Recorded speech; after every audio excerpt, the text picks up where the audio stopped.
ದೇವರು ಒಂದ್ಸಲ ಏನಾದ್ರೂ ಕೊಟ್ರೆ ಕಸ್ಕೊಳ್ಳೋದು ಗುಣ ಇಲ್ಲ ದೇವರಿಗೆ. ಅದು ಅವ್ರ ಮಕ್ಕಳ ಮೇಲೆ. ಕೆಲವರು ಜನ ಹೆಂಗೆದ ಗೊತ್ತದನೋ, ದೇವ್ರು ಕೊಟ್ಟನು ಕಸ್ಕೊಳೋನು. ನಿಜ, ನಾನು ಹೇಳಕ್ ಇಷ್ಟಪಡ್ತಾ ಇದ್ದೀನಿ. ಯಾವಾಗ ಬೈಬಲ್ದಾಗ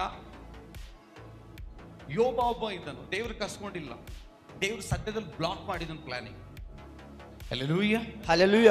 ಸೈತಾನನು ದೇವರ ಹತ್ರ ಹೋದ ಸೈತಾನನು ದೇವರ ಹತ್ರ ಏನೇ ಹೇಳ್ತು ಗೊತ್ತಾ, ತಳಗಡೆ ಏನು ನಂಬುವನು, ಆರಾಧನೆ ಮಾಡೋನು, ಸ್ತುತಿಸುವನು ಯೋಬನ್ ಇದಾನಲ್ಲ, ಅವನಿಗೆ ನೀನು ಆಶೀರ್ವಾದ ಕೊಡ್ತೀಯಾ, ಪ್ರತಿಫಲ ಕೊಡ್ತೀಯಾ, ಅದಕ್ಕೆ ಇಟ್ಟು ನೀನು ಭಜಿಸ್ತಾನೆ, ಅದಕ್ಕೆ ನಿನಗೆ ಆರಾಧನೆ ಮಾಡ್ತಾನೆ. ಫಸ್ಟು ಅವನ ಮೇಲೆ ಆಶೀರ್ವಾದ ತೆಗೆದು ಹಾಕುವಂತದ್ದು ಹೇಳಿದನು.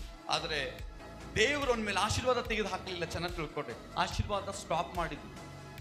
ಇವತ್ತು ಹಂಗೆ ನಮ್ಮ ಜೀವಿತದಲ್ಲಿ ಆಶೀರ್ವಾದಗಳು ನಿಂತು ಹೋಗಲಿಲ್ಲ, ಸ್ಟಾಪ್ ಆಗಿದ್ದವು. ಕಾರಣ 2 ಪಾಯಿಂಟ್. ಒಂದು, ಸೈತಾನ್ ದೇವರ ಹತ್ರ ಹೋಗಿರ್ಬೋದು. 2, ನಾವು ತಪ್ಪು ಮಾಡೋದ್ರಿಂದ ನಮ್ಮ ಆಶೀರ್ವಾದ ತಂಪಾಗಿದೆ. Hallelujah, hallelujah. ಜನ ನಂಬ್ತೀರಿ ಈ ಮಾತುಗಳು? ಹಲ್ಲೆಲೂಯ. 2 ರೀಸನ್.